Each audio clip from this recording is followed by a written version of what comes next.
Esta es Argentina, un país rico en cultura, recursos naturales, deliciosa comida y apasionado por el fútbol, pero también es conocido por su curiosa historia económica, llena de inestabilidad y altibajos, que hoy exploraremos en este video, y veremos cómo un país que llegó a ser uno de los más ricos del mundo, terminó al borde del colapso. A principios del siglo XX, Argentina era un país rico y próspero, con una economía diversificada y en crecimiento.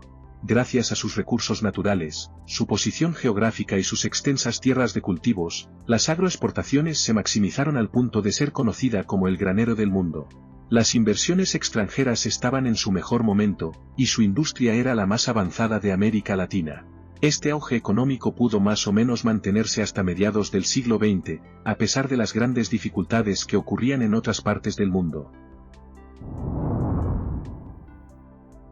Durante el gobierno de Perón, el Estado empezó a intervenir en la economía, nacionalizando el Banco Central y expropiando empresas privadas, además de implementar una serie de políticas que fomentaron la industrialización y el desarrollo del mercado interno, lo que aumentó la producción nacional y el empleo.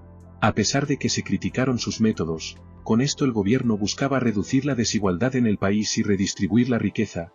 Durante este periodo el PIB creció en promedio un 4.1% anual.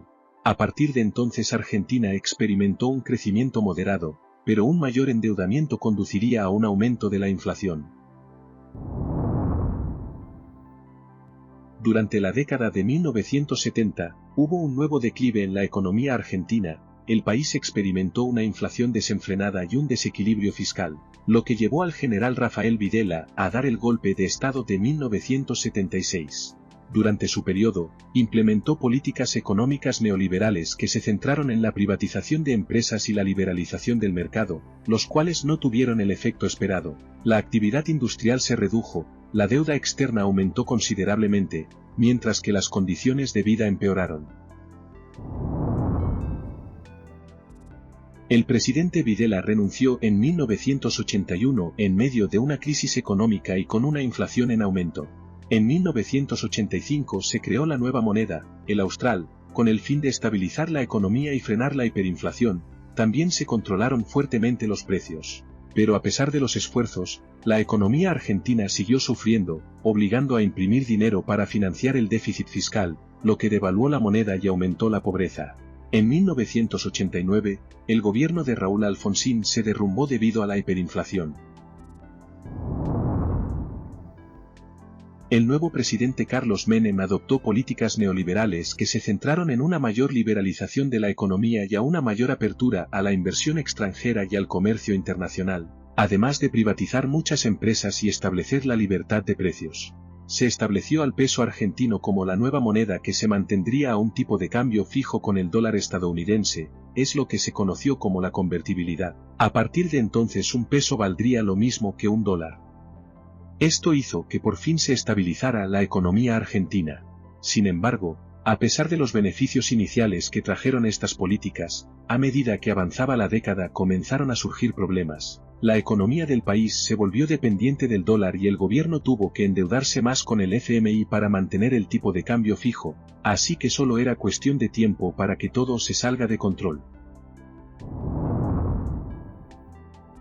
Para 2001 estalló una grave crisis económica, muchos inversores perdieron la confianza en el sistema financiero argentino, lo que provocó una fuga de capitales. Cuando los bancos argentinos se quedaron sin dólares, el gobierno tuvo que restringir el retiro de efectivo mediante el llamado corralito. Los ciudadanos argentinos se vieron perjudicados ya que solo se les permitía sacar una determinada cantidad de dinero a la semana. Esto hizo que se dieran una serie de protestas por las principales ciudades del país, y el gobierno de Fernando de la Rúa, al no poder controlar la situación, renunció en diciembre de 2001, dejando al país en una inestabilidad económica y política. Al llegar al poder en 2003, Néstor Kirchner implementó algunas políticas para estabilizar la economía argentina.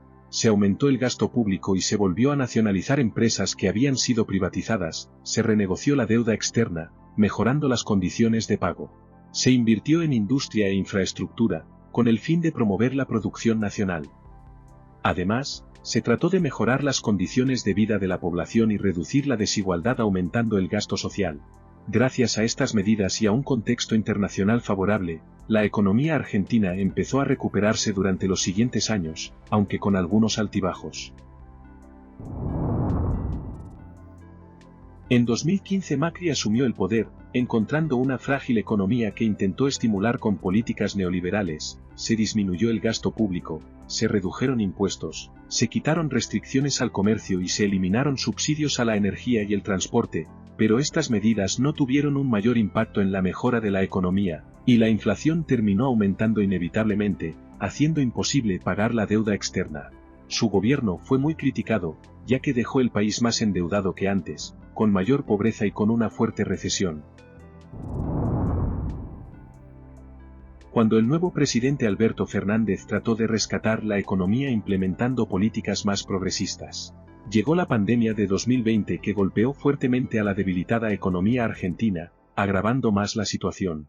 Se intentó rescatar el país con asistencia económica, pero la situación era ya muy complicada. Para 2022 alcanzó una inflación récord de 95%, la más alta desde 1991. Hoy en día la inflación y la devaluación del peso continúan afectando a la economía. El país se encuentra en una situación muy difícil y con una tasa de pobreza del 42%. Solo se espera que el gobierno actual pueda equilibrar la economía y evitar que se dispare la inflación antes de terminar su mandato. Como hemos visto, son muchos factores internos y externos los que condujeron a la grave situación actual de este país. Aún así, la cultura y el patrimonio de Argentina siguen siendo ricos y abundantes. A la sociedad argentina le queda un desafío enorme por delante para volver a tener la prosperidad que un día tuvo. Si te interesan estos temas, no olvides suscribirte para recibir más videos como este.